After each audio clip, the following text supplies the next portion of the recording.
All right, well, I'm going to go ahead and get started. And before I do that, I'm just going to take the liberty of putting everybody on mute so that we can get through the presentation smoothly. 1 second while I share my screen. So hopefully everybody can see that. And I just want to say good morning again and welcome to BWise Insiders. As usual, I'm just going to quickly review how we expect everything to go this morning so you guys have an idea of what to expect. In a moment, I'll start the presentation. And as I said, given the large number of attendees, I'll keep everybody on mute for the duration of the presentation. And this will just ensure we can move through the material smoothly and efficiently. The presentation should be about 20 minutes. And then after that, we'll divide the group into smaller breakout rooms where you'll get a chance to say hello and introduce yourselves, ask questions, and share ideas about today's topic or any other business development challenge or priority that's on your mind.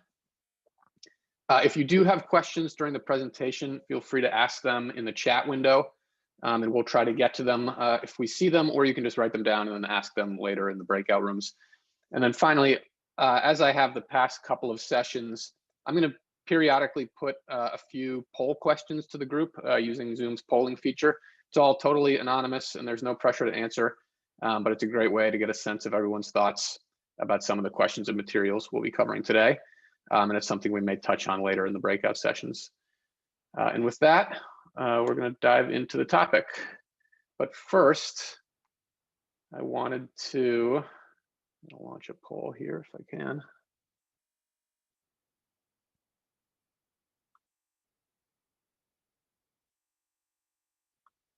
Put a question to the group, sort of a pop quiz. Which of the following is the biggest drag on sales success? And so you have 4 options here.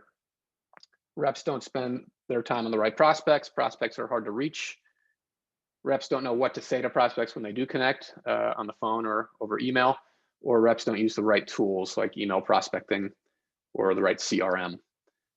And I fully realize that you may know where we're headed with this based on the invitation you all received for today's session, but it's a good way of performing a quick mental check on your prospecting mindset and can help as we run through some of the materials in this presentation.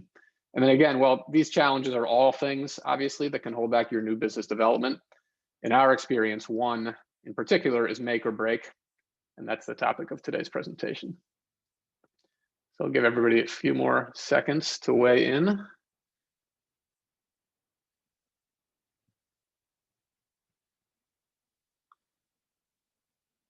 Hopefully you can see the results, and it looks like the group nailed it from the perspective of what our topic is today.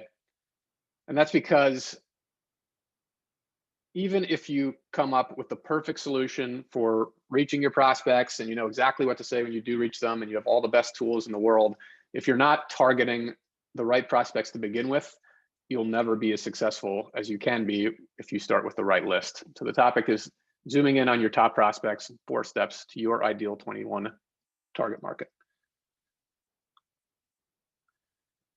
And some of you may have heard about the 40-40-20 rule before. It's something we've talked about a lot in previous insider sessions, and we sort of use as a guideline for our own lead gen efforts at BWise. Helps us stay focused on the big picture. It's the 40-40-20 rule of lead generation. And it says that 3 primary factors determine the success of your lead generation. And then 2 in particular, your list and your offer are responsible for the vast majority of lead gen success. And the reason we like to bring this up is because so often sales reps are focused on the right side of this equation, the other, what you say to prospects, and to a lesser extent, the offer, which is sort of the specific value that your prospect gets from what you're offering.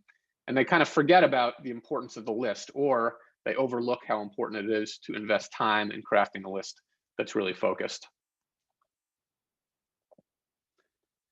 And we're using the word list here because it's the most basic way to describe what we're talking about, but it's not really actually the best term. List sounds like something static, like you put it together once and then you work to cross items off and then you're done. But it doesn't really work that way in business development. As we all know, where the landscape is constantly changing and where repetition is key. And our clients already know this, but here at BusinessWise, we use the term target market to describe that fluid list of prospects in your target audience that serves as the foundation of your new business development strategy. And the concept is pretty simple when you think about it. When your target market is filled with your best prospects, you spend more time on prospects that are likely to buy. And in turn, your success rate goes up and you can sell more stuff in the same amount of time. And one final point to make before we get into some of the details of why and how to build a focused target market is that target markets are especially important when you're talking about outbound or direct sales and marketing, like email prospecting, cold calling, or physical direct mail, where you identify prospects who may not already know about you, and then you reach out to them directly. On the other hand, general marketing, like an ad on a website or a billboard, involves less targeting, it's less measurable, and provides less of a focused call to action. And our primary focus at BusinessWise is that first category, the direct sales and marketing, building target markets that serve as a basis of proactive prospecting. Deborah, did you have anything you wanted to add before we got into the presentation? Simply that target marketing is not as sexy as some of the other topics that we pick, like what to write and the best way to do it and cold call scripts and all of that. At the same time, it is really, really important.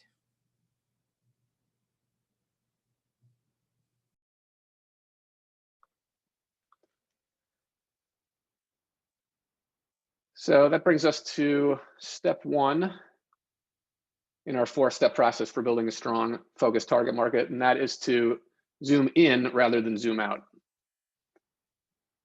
So here we've got a slide that's sort of a fun way of illustrating the point. And the question that I'm going to put to the group is, which biz dev animal are you? So you have 4 options here. You have on the left the 2 animals that are thinking about the size of their target market: the elephant, whose target market is huge; the mouse, whose target market is small. On the right, you have animals who are thinking more about the focus of their target market. The pig will eat anything, whereas the owl looks for the most focused subset of prospects to reach out to. And a few questions to consider as you think through this: which is the best approach and why? What are some positives and negatives about each approach? And how big a target market do you think you could successfully manage given the need to touch a prospect more than once, say 6 to 8 times to close a sale? And the point of the site is to emphasize that there are 2 ways to think about target markets. You can think about how big or small they are, or you can think about how focused or unfocused they are. It's possible to have a target market that's very focused on your best prospects, but that's also very large if you have a huge audience that you need to break into smaller but still large subsets. Excuse me.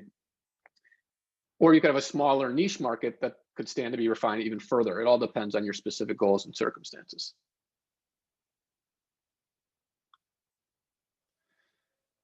But focus is always important, and we have a way we like to illustrate it at BusinessWise. Back when in-person gatherings were more common, we have a jar of jelly beans on every conference table in every BusinessWise office. And I'm a firm believer that you don't need a reason to eat jelly beans, but there's actually a reason in this case. If you only like red or blue jelly beans, ask yourself, are you better off with a bigger jar or with separate jars that let you pick the color? And using smaller jars might take more time at the outset because you have to sort through them. And there might even be fewer total red and blue jelly beans in those jars than in the bigger one. But it saves you a lot of time and effort in the long run because you get to focus on the ones you like. And the key point here is that time is one thing you can never get more of, so you don't want to waste it on the jelly beans that you don't like to eat.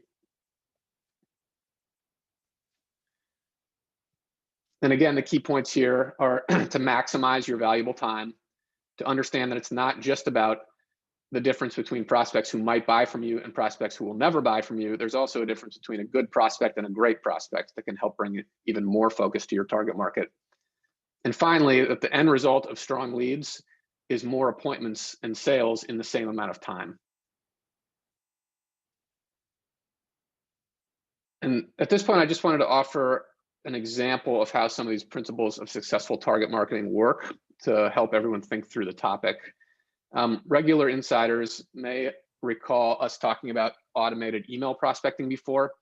It's a great tool we offer for using email to reach prospects on an automated basis so that sales reps can generate a steady stream of replies and leads to their inboxes.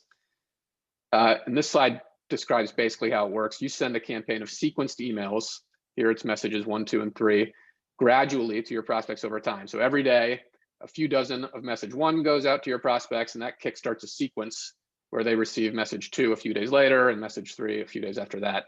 And anytime a prospect replies, they're removed from receiving those future emails. And the idea is to have a campaign run over the course of a few months to touch each prospect in your list up to 3 times over the course of those 3 or 4 months. And for that to be possible, our standard automated email prospecting package starts with a target market of about 5,000 prospects. So when you think about that, how do you decide which 5,000 prospects to put on your list? You have this set number of slots to fill. What criteria are you going to use? What prospects aren't going to make the cut? And we're going to come back to this example a few times later in the presentation to illustrate some other key points. But just keep it in the back of your mind when you're thinking about a set number of prospects slots that you need to fill, how to go about making those decisions about how to fill them. Deborah, did you have anything you wanted to share? Not right now, Sam. Okay. I'll just put the poll results of the last poll up. Give everybody insights into how people responded. So then the next slide here is where we really get into how to start building your list or target market. And perhaps paradoxically, it starts with the prospects who have already bought from you, which are your current clients. And we're obviously not talking about trying to set appointments with your current clients. So why is the best place to start with your current client list? And that's because your client list presents the clearest picture of the kinds of businesses that are likely to buy from you because they already did. So the next step is to find companies that are similar to your current clients, and that's where basic demographics come in. And some of them are pretty obvious, like industry and company size. And then there's some others that you might not immediately think about, like the company structure, public or private, or its reach, national or local. There's no right or wrong answer here. It all depends on your business and its targets. And especially if you're using the right targeting tools, demographics can reveal large groups of prospects that you didn't even know you had. So it's a great place to start building a roadmap. And some key points here are to view and use your current client list as that roadmap. To again, remember that some client relationships are better than others. So look to those to provide the clearest map to your best prospects. And then that you don't have to guess. You can always ask a client why they bought from you. And I just wanted to show something that some of our clients may or may not be familiar with. And to remind you that there's a feature in BWise called Find Like. That's the easiest way to create an instant list of similar prospects from the prospect profile page of any company. Deb, did you have anything at this point? After 40 years of helping people focus on their target market, I've discovered that there are usually surprises if you do analyze your current clients. And one of the things that surprised me when we were analyzing our own client base is that in terms of our market penetration by zip code, our best market penetration was in zip code 30339. Now, our salespeople work with anybody all over Metro Atlanta. So why do you think our market penetration was better in zip code 30339? Well, guess where our office is? It was a lot easier to drive someplace close than all the way across town. The point being, it's really worthwhile to analyze your existing clients in all different kinds of ways to see where your biggest successes are.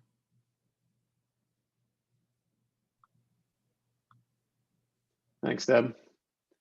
And I just mentioned asking your current clients why they bought from you. And that's a good segue into our next step, which is about taking those starting demographics and then filtering for your ideal prospects. And that's because not every contact in your target demographic is necessarily a good prospect for you. So you'll want to qualify your prospects further by applying additional filters to hone your list.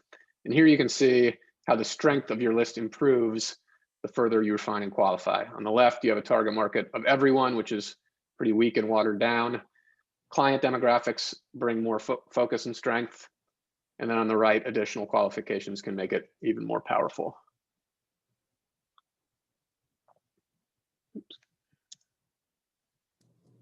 And one way to determine how to further qualify, again, is to go back to the concept of asking your current clients why they bought from you.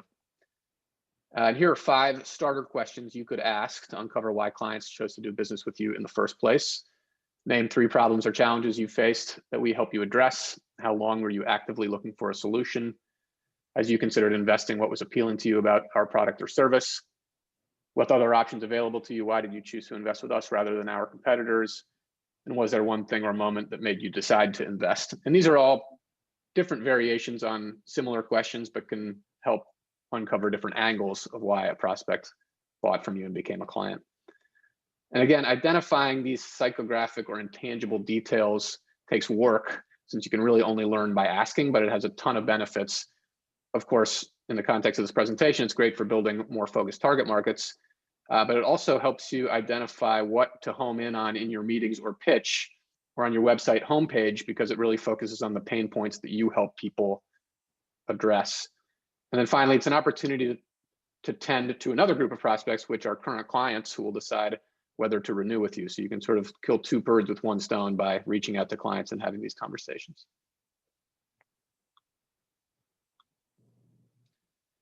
Just to hammer home some points I've already made, your target market isn't really a list, just a list of prospects. It's a set of criteria, demographic, tangible criteria, and intangible psychographic criteria that you use to build and refine the list that you're using at any given moment. And when identifying those criteria, always keep in mind the primary goal, which is to maximize time with the strongest prospects. And then coming back here to the example of automated email prospecting, there are a couple of points I wanted to make. The first is this can really help us think about how to use your list strategically to maximize time with your absolute best prospects. So here you have your AEP campaign running on the left, target market of 5,000 prospects. That list size is set, and you filled it with your best 5,000 prospects, maybe from mostly demographic criteria. And now that you know you're reaching those 5,000 best prospects with an automated campaign that requires little to no ongoing effort from you other than fielding email responses, you can then use your cold call time on the right to focus on a much tighter set of your absolute best prospects. And if you think about the numbers, it can take between 3 to 7 or even more dial attempts just to reach a prospect.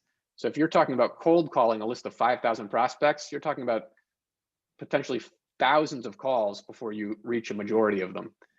Another way to think about it is, would you rather call 5,000 prospects once or a smaller number like 500 prospects 10 times? If you free yourself up to make those repeated calls, you're much more likely to reach that smaller group of better prospects. And you've effectively created 2 target markets tailored to your prospecting method.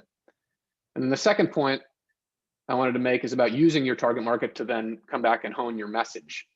All that demographic and psychographic info that you've gathered can be infused into your email campaign to ensure that it resonates with the specific prospects in your audience. And in fact, we're working with an email prospecting client now who has a standard target market of 5,000, but really wants to increase responses from a subset of that target market. And we're crafting those messages accordingly to emphasize the demographic and psychographic characteristics of that smaller group. Deb, did you have anything on this? So when you think about analyzing your existing clients, for example, you might have 100 clients, just as an example, 10 of which are law firms, 10 of which are hospitals. And then you'd say to yourself, well, I'm equally able to do business with hospitals as I am with law firms. When you look at the actual demographics, you'll discover that, for example, in Atlanta, there are well over 3,000 law firms and there's 104 different hospitals. So your market penetration in hospitals is much, much better than it is with law firms. Therefore, the quicker road to new business would be to get some more hospitals. And doing that analysis is going to be huge, and we'll be able to help you with that.